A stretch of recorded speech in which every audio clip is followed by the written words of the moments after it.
Hi student, आज हम बात करेंगे सर्जिकल इंस्ट्रूमेंट के बारे में।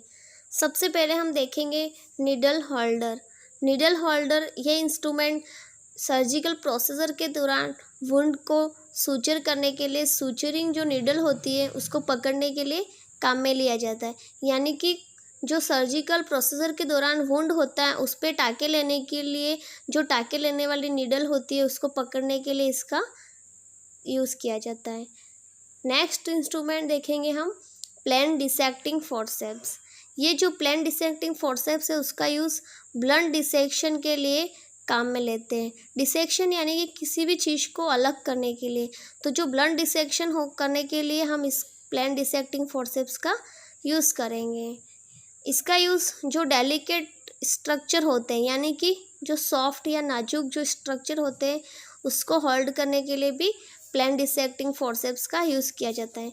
डेलिकेट स्ट्रक्चर यानी कि वेसल्स हैं, नर्व्स हैं, पेरिटोनियम है या फिर जो मसल्स होती है उनको हम होल्ड करने के लिए ये जो प्लेन डिसेक्टिंग फोर्सेप्स है उसका यूज़ करते हैं।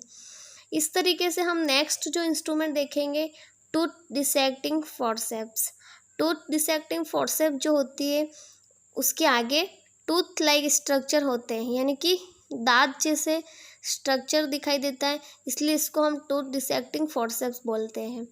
ये जो फोर्सेप्स है उसको हम वुंड के सराउंडिंग मसल्स या फिर जो स्किन होती है उसको पकड़ने व होल्ड करने के लिए काम में लेते हैं। यानी कि इसकी जो ये टूथ लाइक स्ट्रक्चर होता है वो वुंड के सराउंडिंग की जो मसल्स होती है या फिर वुंड के सराउंडिंग जो भी स्किन होती है उसको पकड़ने वो होल्ड करने के लिए ये जो टूथ होते हैं वो काम में आते हैं। तो ये था टूथ डिसेक्टिंग फोर्सेप्स के बारे में।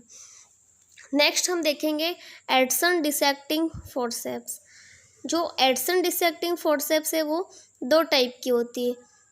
एक एडसन डिसेक्टिंग फोर्सेप्स है जिसके अंदर टूथ प्रेजेंट होते हैं तो उसको एडसन डिसेक्टिंग टूथ फोर्सेप्स बोलेंगे। और next Adson dissecting non toothed forceps यानी कि एक एडसन डिसेक्टिंग के अंदर टूथ प्रेजेंट होंगे और नेक्स्ट जो होगी उसके अंदर नॉन टूथ यानी कि टूथ प्रेजेंट नहीं होंगे।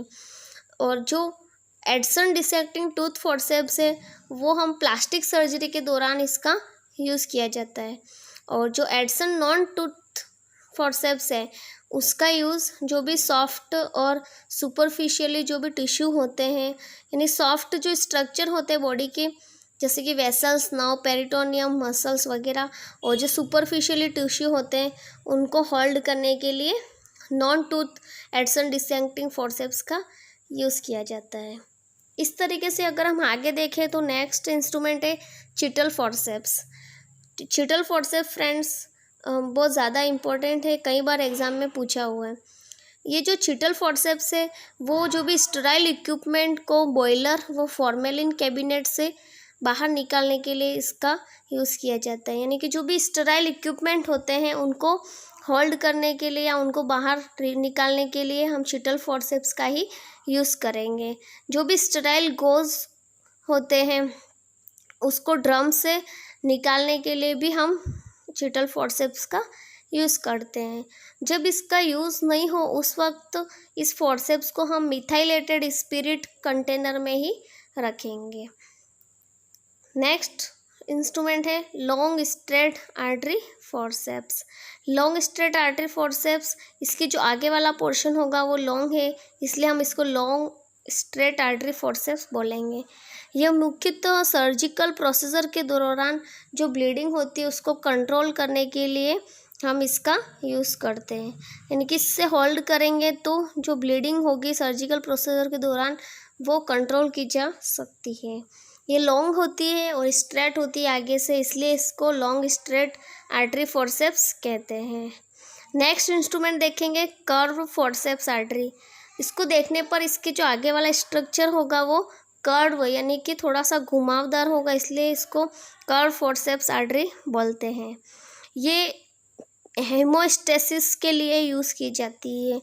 जब भी पेरिटोनियम व फेशिया के एड्ज को होल्ड व कट करने के लिए काम में ली जाती है। पेरिटोनियम या फेशिया के जो भी एड्स होते हैं उसको हम जब भी होल्ड करेंगे या कट करेंगे उस वक्त हमको कर्व आर्टरी फोर्सेप्स की ज़रूरत पड़ेगी। और हेमोस्टेसिस हीमोस्टेसिस के दौरान भी इसका यूज़ किया जाता है। नेक्स्ट हम देखेंगे instrument sponge holding forceps. Student ये भी इम्पोर्टेंट, कई बार एग्जाम में पूछा हुआ है स्पंज होल्डिंग फॉरसेप्स, या इसको फॉरेस्टर बेल्गर स्पंज भी बोलते हैं।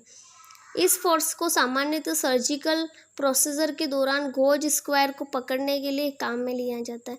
यानी कि जब भी कोई सर्जिकल प्रोसीजर हो रहा है तो सर्जिकल साइट पर ब्लड निकलता है या फिर जो भी फ्लूइड्स वगैरह निकलते हैं तो उसको गोज के द्वारा एब्जॉर्ब कर लिया जाता है, तो उस गोज को होल्ड करने के लिए स्पंज होल्डिंग फॉरसेप्स का यूज़ किया जाता है। नेक्स्ट इंस्ट्रूमेंट है Kocher artery forceps. Kocher artery forceps भी फ्रेंड्स इम्पॉर्टेंट है, कई बार ये भी एग्ज़ाम में पूछा हुआ है। तो ये जो भी अम्बिलिकल कॉर्ड को बेटर ग्रिप के लिए क्लैम्प करने के लिए कोचर आर्टरी फॉरसेप्स का यूज़ किया जाता है। यानी जब भी अम्बिलिकल कॉर्ड के बेटर ग्रिप के लिए हम यूज़ करना हो तो हम किसको, कोचर आर्टरी फॉरसेप्स को यूज़ करेंगे उसको क्लैम्प करने के लिए। और नेक्स्ट हम देखेंगे एलिस टिश्यू फॉरसेप्स।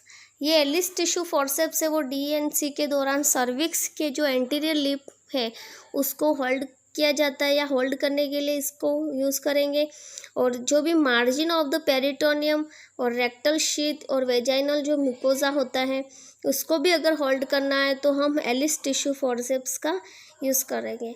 और एक सबसे कॉमन इसका यूज़ है एपिजियोटोमी वुंड जो होता है, जो लेबर के टाइम पे एपिजियोटोमी कट लगाते हैं, उस वुंड के एपेक्स पार्ट को जब रिपेयरिंग किया जाता है उस टाइम पे भी हम एलिस टिश्यू फॉरसेप्स का यूज़ करते हैं ताकि अच्छे से उसको सूचर किया जा सके। Thank you friends. चैनल को सब्सक्राइब करें और बेल आइकन को प्रेस करें ताकि आने वाली क्लासेस सबसे पहले आप तक पहुंच जाए। Thank you.